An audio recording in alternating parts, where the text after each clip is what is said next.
Welcome to Jazz Guitar Weekly, full of free jazz guitar lessons every single Monday, full of tips that will help make you a better player right away. You can sign up for weekly emails at jazzguitarguide.com/email. Okay, so our chord of the week this week is a D7 sharp 9. Okay, and what we're going to do is we're going to build it on the 6th string, middle finger. We have the 5th of the chord, skipping the 5th string, and we're muting it a little bit with that middle finger. Pointer finger is playing the 3rd of the chord on the 4th string. Ring finger is playing the flat 7 of the chord on the 3rd string, and the pinky is playing the sharp 9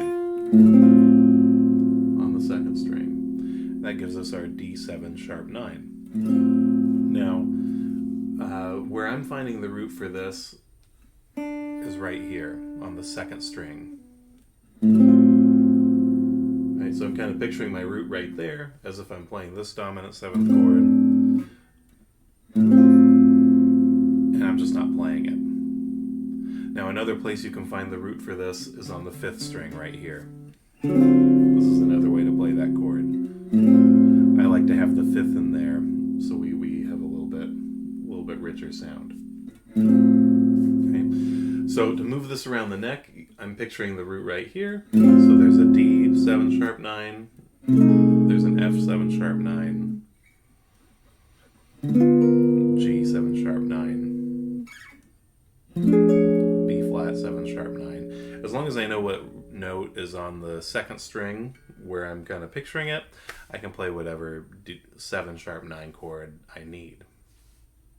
Okay, so putting this into a 2-5-1 progression, I've got an A minor 7 with the root on the 6th string, a D7 sharp 9, our chord of the week, and a G major 7. So some interesting things are happening between this A minor 7 and the D7 sharp 9.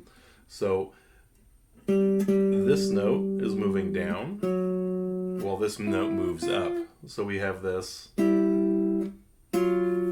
opposing motion happening in the middle of the chord and the top of the chord. And then when we move from D7 sharp 9 to G major 7, this note stays put.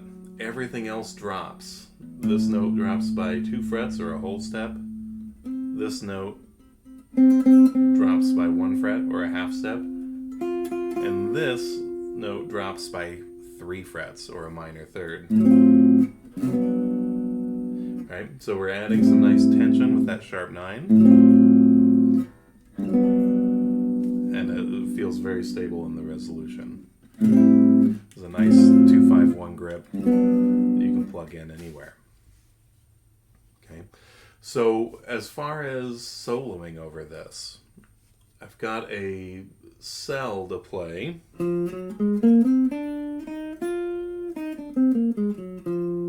Right, and this is based on the super Locrian mode technically. But what we've got is a sharp 9, 3rd, flat 5, sharp 5, 7, root, flat 9, sharp 9. And you can see right in here, 3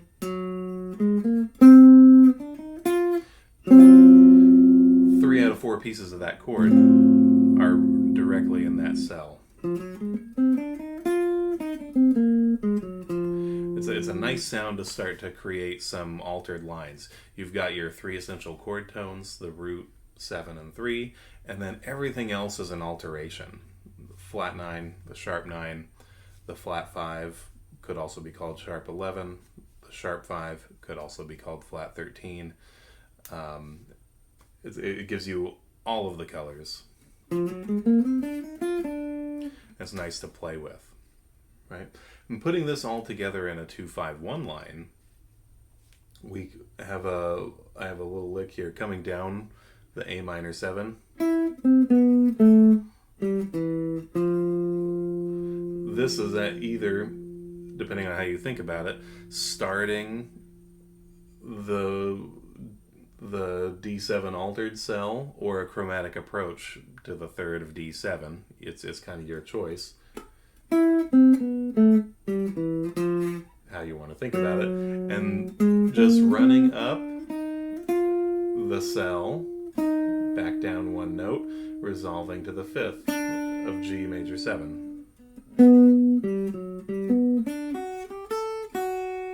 Right, so the whole thing.